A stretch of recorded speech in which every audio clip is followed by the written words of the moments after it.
Un jour un érudit m'a dit, Jésus parle de consoler le monde, et du sauvetage de ce monde par cette consolation. Mais les gens ne lui demandent que des sous. Est-ce là leur consolation? L'argent? Revoyons cette thèse, qui dit que l'argent épargne tous les remords. Une fois de plus c'est l'érudit qui revient vous parler de l'érudition. Maintenant, dis-moi qui a dit que l'argent ne faisait pas le bonheur? Dis-moi qui a dit que l'on pouvait vivre d'amour et d'eau fraîche seulement? Beaucoup de gens osent dire que l'argent ne fait pas leur bonheur, que de l'amour et de l'eau fraîche suffisent pour égayer leur cœur. À ces gens-là, je leur réponds de se réveiller car il est l'heure. Tout le monde sait que sans argent, tu subis le pire des malheurs. Parce que c'est la monnaie qui dirige le monde, c'est la monnaie qui dirige la terre. Et qu'on le veuille ou non, c'est comme ça, on ne peut rien y faire. Nous vivons dans une société où l'argent est roi. Et dans ces pays, si t'as pas de caillasse, c'est comme si tu n'existais pas. Voilà pourquoi, certaines personnes sont prêtes à faire n'importe quoi pour obtenir quelques bouts de feuilles que l'on appelle argent. Certaines donnent leurs fesses pour avoir quelques pièces. D'autres font la mendicité pendant plusieurs heures d'affilée, pour qu'à la fin de la journée, ils puissent s'acheter de quoi manger.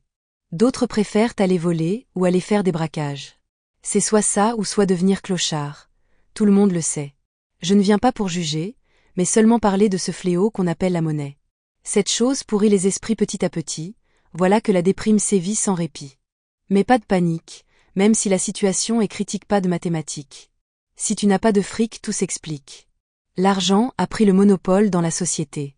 Plus personne ne peut l'arrêter, plus personne ne peut la contrôler, plus moyen de survivre.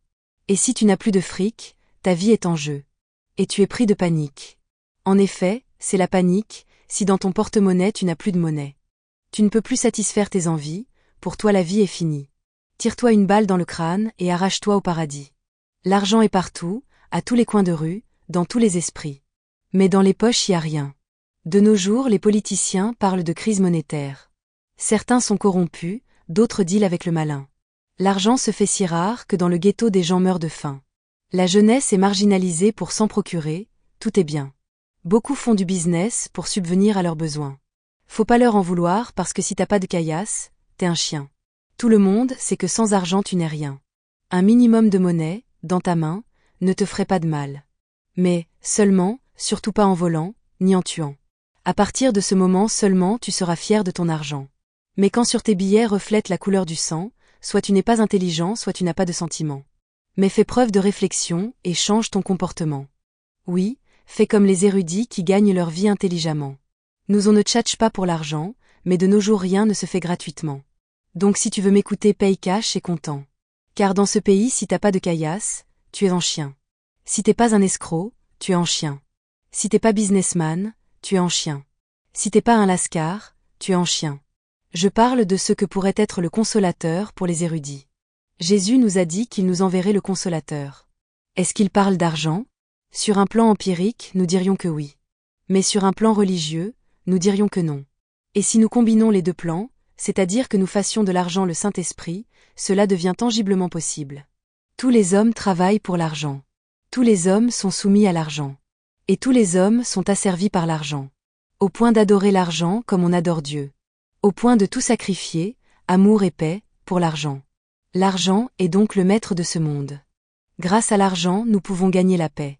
Grâce à l'argent, nous pouvons gagner l'adoration. Grâce à l'argent, nous pouvons nous payer l'amour. L'argent achète, tout est l'argent, est souveraine de tous. Il y a plusieurs moyens de gagner de l'argent. D'abord il y a l'argent qui nous tombe du ciel, que nous soyons héritiers ou juste ultra chanceux. Puis il y a les différentes formes de travaux pour l'argent. Le cas classique c'est le travail, l'asservissement, la souplesse et la soumission. La retraite est les cas à part de ceux qui sont incapables de travailler, et qui donc bénéficient de l'aide de l'État. Le support de l'État est un cycle renouvelable via les contribuables.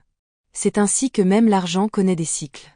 Des cycles de croissance, régression, inflation, et même de chute ou de stagnation. Le consolateur, pour les érudits, c'est donc l'argent. Les personnes les mieux bâties sont les plus riches. On peut également associer la couleur à l'argent. Plus tu as la peau blanche, plus tu es riche. Dans l'histoire humaine, empiriquement parlant, nous n'observons pas le Saint-Esprit, mais nous observons la monnaie, les échanges, et le pouvoir que ça procure. Jean 15. Quand sera venu le Consolateur, que je vous enverrai de la part du Père, l'Esprit de vérité, l'Esprit de retranchement, qui vient du Père, il rendra témoignage de moi. Car je me suis dépouillé de ma richesse pour vous la rendre. Le Christ, le Fils éternel de Dieu, qui est l'égal du Père en puissance et en gloire, s'est fait pauvre. Il est descendu parmi nous, il s'est fait proche de chacun de nous, il s'est dépouillé, vidé de sa richesse, pour se rendre semblable à nous en tout. Philippiens 2. Si donc il y a quelque consolation en Christ, s'il y a quelque soulagement dans la charité, s'il y a quelque union d'esprit, s'il y a quelque compassion et quelque miséricorde, rendez ma joie parfaite, ayant un même sentiment, un même amour, une même âme, une même pensée. Ne faites rien par esprit de parti ou par vaine gloire, mais que l'humilité vous fasse regarder les autres comme étant au-dessus de vous-même.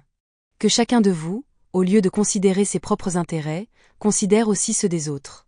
Ayez en vous les sentiments qui étaient en Jésus-Christ, lequel, existant en forme de Dieu, n'a point regardé comme une proie à arracher d'être égal avec Dieu, mais s'est dépouillé lui-même, en prenant une forme de serviteur, en devenant semblable aux hommes.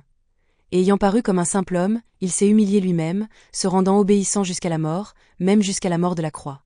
C'est pourquoi aussi Dieu l'a souverainement élevé, et lui a donné le nom qui est au-dessus de tout nom, afin qu'au nom de Jésus tout genou fléchisse dans les cieux, sur la terre et sous la terre, et que toute langue confesse que Jésus-Christ est Seigneur, à la gloire de Dieu le Père. Heureux les pauvres en esprit, car le royaume des cieux est à eux. Heureux ceux qui sont persécutés pour la justice, car le royaume des cieux est à eux. Et Jésus dit, laissez les petits enfants, et ne les empêchez pas de venir à moi. Car le royaume des cieux est pour ceux qui leur ressemblent. Il leur imposa les mains, et il partit de là. Je vous le dis en vérité, quiconque ne recevra pas le royaume de Dieu comme un petit enfant n'y entrera point. C'est la condition pour rentrer au royaume des cieux. Il faut, comme un petit enfant, être capable de se dépouiller de tout, notamment de nos richesses. Ainsi nous partons, les bagages vides, sans retour vers le nirvana. Le nirvana n'est pas juste un lieu de recueillement ou de repos éternel, c'est un état de sérénité complète. L'extinction du désir humain entraîne la fin du cycle de réincarnation. L'amour ne brille que sous les étoiles. Et comme le dit le film Le Roi Lion, aux nouveaux arrivants, au matin de ta vie sur la planète, tu as été ébloui par le Dieu Soleil. À l'infini, tu t'éveilles aux merveilles de la terre qui t'attend et qui t'appelle. Tu auras tant de choses à voir pour franchir la frontière du savoir. Recueillir l'héritage qui vient du fond des âges, dans l'harmonie d'une chaîne d'amour. C'est l'histoire de la vie, le cycle éternel qui dit qu'un enfant béni, en l'occurrence Christ, nous rend immortels via la réincarnation. C'est la ronde infinie de la réincarnation. Ce cycle éternel, c'est l'histoire de la vie. L'incarnation de la parole en chair, et des habitants de la terre en nouvelle espèce. Je n'ai jamais cru les hyènes essentielles. Elles sont frustres, ignobles et infectes. Mais elles représentent un suprême potentiel, conjugué à mon puissant intellect. D'accord, vos pouvoirs de réflexion volent plus bas qu'un derrière de cochon. Mais bêtes comme vous êtes, faites attention, rebelles et lions font rébellion. Je vois à vos yeux sans expression, qu'il faut que j'éclaire vos lanternes. Nous parlons de roi, de succession. Vous êtes toutes impliquées dans l'affaire. Soyez prêtes pour la chance de votre vie, car enfin va venir le grand jour. Nos ennuis sont finis, nous sortons de la nuit. Et qu'est-ce qu'on doit faire? M'écouter et vous taire. Faites-moi confiance, votre récompense vous l'aurez quand viendra ce beau jour. Quand la gloire couronnera ma tête, soyez prêtes. Ouais, soyons prêtes, nous sommes toutes prêtes. Pourquoi? Pour la mort du roi. Il est malade? Non, imbécile, nous allons le tuer. Bonne idée, on vivra sans roi, ni loi, ni foi. Idiote, il y aura un roi, je serai le roi. Suivez-moi, et vous n'aurez plus jamais faim. Longue vie au roi. Quelle joie d'être bientôt les sujets de notre nouveau roi adoré. Bien sûr, en revanche, j'ose espérer que vous exécuterez mes ordres. J'assure un futur plein de captures, puisque je suis roi des chasseurs. Par contre, sans moi, je vous l'assure, vous mourrez de faim pour la vie. Soyez prêtes pour le coup le plus génial. Soyez prêtes pour le plus beau scandale. Je dis compromission, je dis conspiration, je crie humiliation. 3 mots qui me feront un roi incontesté, respecté, salué. Le seul Dieu vivant qu'on acclame. Votre roi vous invite à la fête. Soyez prêtes.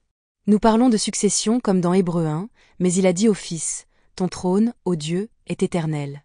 Le sceptre de ton règne est un sceptre d'équité. Tu as aimé la justice, et tu as haï l'iniquité.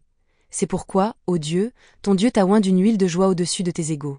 Tu seras inégalé et inégalable. Au-dessus de tout roi et au-dessus de tes précédents. Et il dit, écoutez bien mes paroles. Lorsqu'il y aura parmi vous un prophète, c'est dans une vision que moi, l'Éternel, je me révélerai à lui, c'est dans un songe que je lui parlerai. Je lui parle bouche à bouche, je me révèle à lui sans énigme, et il voit une représentation de l'Éternel. Pourquoi donc n'avez-vous pas craint de parler contre mon serviteur, contre Moïse? Après cela, je répandrai mon esprit sur toute chair. Vos fils et vos filles prophétiseront, vos vieillards auront des songes, et vos jeunes gens des visions. Nous savons que Dieu a parlé à Moïse.